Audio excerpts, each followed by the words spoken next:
جنگ راک گئی۔ صرف ٹائم خریدا جا رہا ہے۔ امریکہ اور ایران کے درمیان بڑا موڑ آ گیا ہے۔ امریکی صدر ڈونلڈ ٹرمپ نے اعلان کیا ہے کہ انہوں نے ایران پر حملہ 2-3 دن کے لیے روک دیا ہے۔ وجہ؟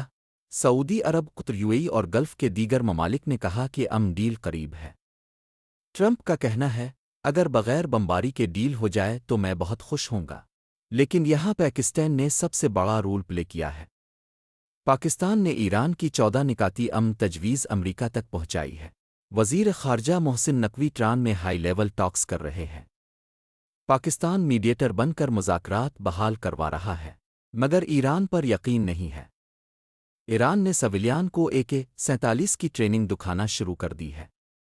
14 اہلکار ایک دھماکے میں مارے گئے، اور سب سے بڑی بات، ایران نے ہورمز کی سمندری ناکہ بندی جاری رکھی ہوئی ہے۔